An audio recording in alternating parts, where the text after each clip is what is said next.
हमेशा याद रखिएगा, दुनिया भले धोखा दे सकती है आपको, सरस्वती कभी धोखा नहीं देगी, कभी नहीं। इसलिए आप ईमानदारी से पढ़िए, ईमानदारी से।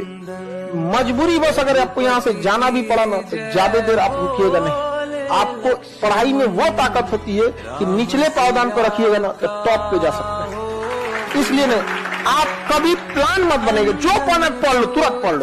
तो जीवन में अगर आपके साथ बहुत तकलीफ आ रही है, बहुत खतरनाक स्थिति में फंस गए हैं, तो समझिएगा कि आप बहुत खतरनाक हीरो हैं।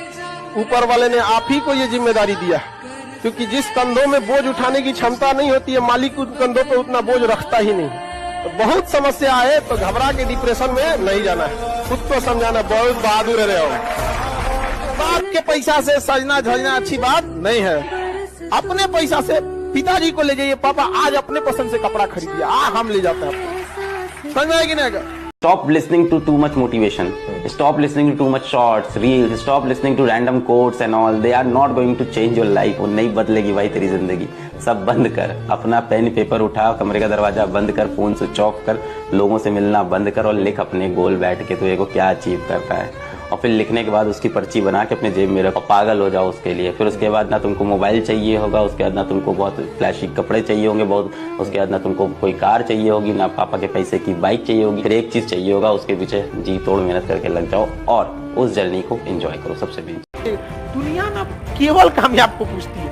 एक माँ बाप के अगर दो लड़के हैं, एक सफल एक असफल, तो माँ बाप एगो को रोटी देगा, एगो के रोटी में घी लगाएगा, हम खा खाते नहीं हो आजकल, और टुकुर टुकुर देख रहा है, हमको भी पूछ लो। 100 में से एक बच्चा होता है जिसको पढ़ने में मन लगता है। 99 बच्चों को बोलना पड़ता है नालायक अब तो पढ़ ले, कल एग्जाम है। 99 बच्चों को मन नहीं करता। जीवन का आधा हिस्सा मजबूरी से काम करते हुए गुजरता है। और कई लोग जब नौकरियों में आते हैं तो भी मजबूरी से नौकरी करते हैं, दुकान खोलते हैं मजबूरी में खोलते हैं, धंधा कर रहे हैं मजबूरी में कर रहे हैं, यहां तक कि साला शादी भी की दो। अब आप समझ रहे हैं बच्चे भी किसमें पैदा हुए होंगे। Getting my point? तेरे सारे काम तो मजबूरी के हैं। तो धंधा कर रहा है मजबूरी में, काम कर रहा है मजबूरी में, शादी की मजबूरी में, बच्चे पैदा की मजबूरी में, पाल रहा है मजबूरी में, तलाक नहीं दे रहा मजबूरी में। ये कोई क्या बोलेगा? देखो इतिहास वो नहीं बनाते जो मजबूरी में काम करते हैं, इतिहास वो बनाते जो मोहब्बत में काम करते हैं, जो मोहब्बत से काम करते हैं, तो मोहब्बत में काम करते हैं। निकम्मे लोगों की पहचान बिना मेहनत और काम पैसा ज्यादा चाहते हैं। आप किसी भी बड़े आदमी को, मतलब जो भी बहुत बड़े लेवल पे है, आप उसको देखिएगा बहुत मुश्किल से बहुत ज्यादा वर्क करता है। आज जितना टेढ़ मिलेगा सब ना, 8 घंटा की जगह सोचेगा 6 घंटा काम करके भागेंगे, बाकी काम चोरी काहे करता है।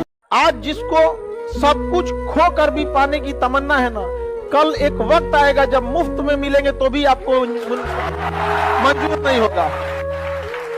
जिस दिन आपको अपने साथ रहना अच्छा लगने लग जाएगा ना, जिस दिन आपको बाहर की खिड़कियां देखने का मन नहीं करेगा, अंदर की खिड़कियां मन करने लगेगा देखने का, उस दिन आप पाएंगे कि ये काम तो बहुत बड़ा सुख है, ये दुख नहीं है, बहुत बड़ा सुख है। बुद्ध को, महावीर को, इन सबको अपने पूरे समाज से दूर भागना पड़ता था एकांत में, ताकि वो खुद को समझ सके, रियलाइज कर सके। आपाधापी वाली जिंदगी में इतना आसान नहीं होता है एकांत मिलना। ये तो एकांत बाई कंपल्सन मिल गया है हमें। दुख होता है, बेचैनी होती है, सही बात है, होती है, लेकिन उसके बाद भी इसका फायदा उठा रहे हैं। जैसे अगर आपने सुना हो एक पद्धति विपश्यना पद्धति है, जिसमें 9 दिन तक लगातार चुप रहना होता है और साथ में कुछ क्रियाएं करनी होती हैं, ध्यान करना होता है। मैं तो अब तक उसमें नहीं जा पाया हूँ, लेकिन मेरे जो मित्र वहां गए, 2-3 बार गए, मैं उनसे पूछता हूँ तो वो एक बात हमेशा कहते हैं कि वहां जाएंगे तो फोन भी आपसे। और जीवन की लड़ाई में 2 ताकतें बहुत काम आएंगी, एक मन की और एक शरीर की।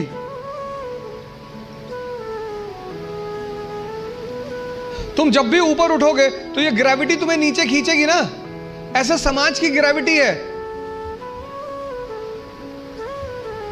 हम जब आईएएस की तैयारी करने गए तो हमारे गांव में हर आदमी, मतलब एक साहब तो हंसना शुरू किया उन्होंने, और हंसते हंसते गिर गए वो। उन्होंने हमसे पूछा दिल्ली क्यों जा रहे हो? अब मेरा दिमाग खराब था, मैंने कह दिया मैं आईएएस की तैयारी। बोले आईएएस? फिर वो हंसने लगे और हंसते हंसते वो गिर गए। और उस हंसी का इतना रोल रहा मेरे जीवन में, मतलब उस हंसी ने मुझे एकदम मजबूत कर दिया था कि अब आईएएस ही बनना है। उस दिन मुझे एहसास हुआ कि महाभारत क्यों हुई। जब भी ऐसा लगे जीवन में कि जीवन हाथ से निकलता है, तो हमेशा ध्यान रखना है कि आपसे बहुत बुरी स्थिति में लोग आपसे बहुत अच्छा कर रहे हैं, और अच्छी स्थिति में होने के बाद एंजाइटी डिप्रेशन में चले जाना, इसका मतलब हमने उन चीज़ों की कद्र नहीं की जो मिली हुई है, और जो नहीं मिला उस पर फोकस इतना ज़्यादा कर लिया जितना करने की ज़रूरत नहीं थी।